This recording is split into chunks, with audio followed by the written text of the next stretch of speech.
A girl lost in a fun challenge, and then she received a tickling punishment. But what happened next will leave you shocked. So stay till the end of the video. Friends, in a luxurious penthouse in Brooklyn. For best friends, Chloe, Jack, Maya, and Ethan were hanging out and having fun. Chloe was a professional athlete and very proud of her endurance. During their conversation, Jack mentioned an old, power challenge. The challenge was to sit in a dark room and solve a scary puzzle. Whoever gave up first would receive a suspenseful punishment from the rest of the group. Chloe laughed and accepted the challenge, thinking it would be easy for her. But as soon as the game started, everything changed. The puzzles were so tricky that Chloe got confused and, for the first time ever, lost a challenge. Jack and Ethan had a mischievous sparkle in their eyes. They decided to take Chloe to a specially prepared soundproof room in the basement. The punishment was that Chloe would be seated on a comfortable but sturdy chair, her hands and feet tied, and she would have to endure nonstop tickling for the next 15 minutes. Chloe joked, "That's it? I thought it would be something dangerous. I've never been scared of tickling since childhood." As soon as she was secured to the chair, Maya pressed a remote. From the corners of the room, 2 robotic feather arms emerged. Jack set the timer and said, "Chloe, this machine will find the spots on your feet and ribs where you're most ticklish. We'll watch your live feed upstairs. Good luck." The first 5 minutes were very funny. Chloe was laughing like crazy, her laughter echoing throughout the room. Upstairs, her friends laughed while watching her on the screen. It felt like an emotional bonding moment, bringing back memories of their school days. But as soon as the clock crossed the 8-minute mark, the atmosphere began to change. Chloe's laughter started turning into cries. She was gasping while laughing and begging them to stop. But the remote was upstairs with Jack. Suddenly, the screen began to glitch.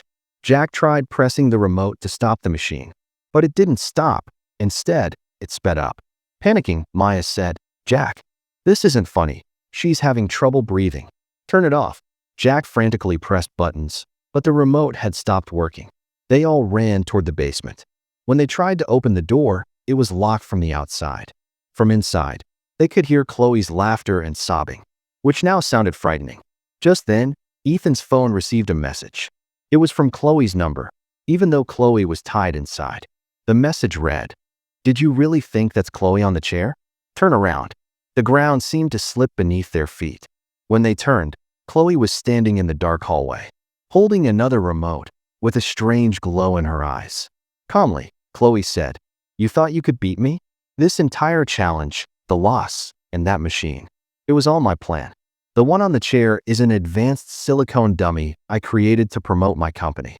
I just wanted to see whether you'd keep laughing or come to save me." Tears filled Jack and Maya's eyes. They realized their mistake. They had been watching a friend's suffering as entertainment.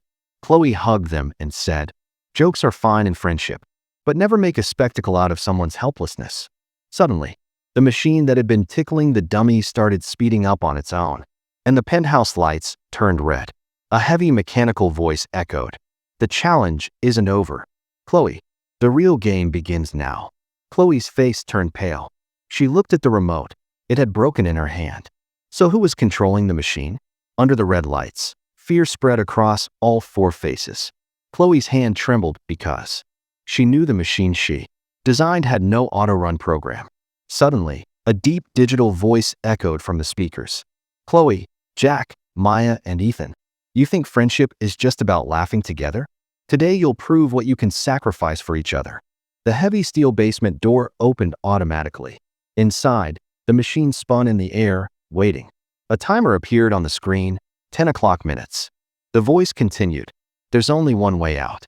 One of you must voluntarily sit on that chair and endure the unbearable tickling and machine torture for the next 10 minutes. If no one agrees, this penthouse will lock down and the oxygen will slowly decrease." Jack looked at Chloe in panic. Tears filled her eyes. She said softly, "This is happening because of me. I started this game. I'll sit." But as she stepped forward, Ethan grabbed her hand. Quiet and shy Ethan took a deep breath and said, "No, Chloe, your athletic injury hasn't fully healed. Pressure on your ribs could be dangerous.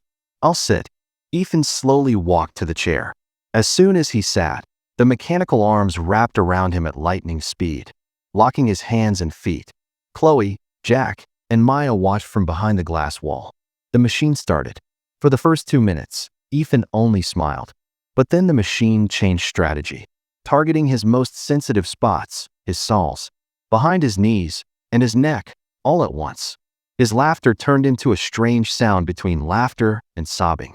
His face turned red, sweat dripping from his forehead. Outside, Maya began crying. "Please stop this. We don't want to play."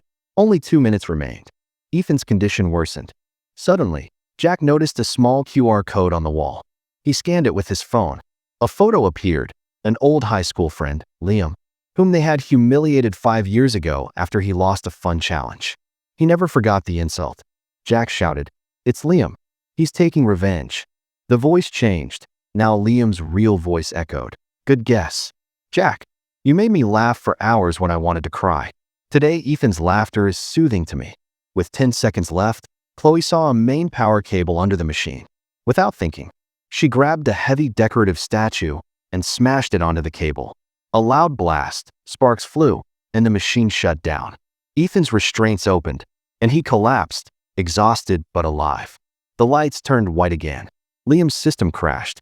The 4 friends hugged and cried. That punishment taught them how heavy the cost of mocking someone's feelings can be. Then a small note fell from inside the machine into Ethan's hand. "This was just a trailer. The real game starts tomorrow morning at your college reunion. Be ready." The next morning, the sun rose behind Brooklyn's buildings. But for them it brought fear, not hope. The reunion venue was New York's luxurious, Grand Imperial Hotel. Inside the Grand Hall, music played and old friends greeted each other. Chloe, Jack, Maya, and Ethan arrived with racing hearts, seeing Liam's shadow behind every face. Suddenly, lights flashed on stage. The same digital voice echoed.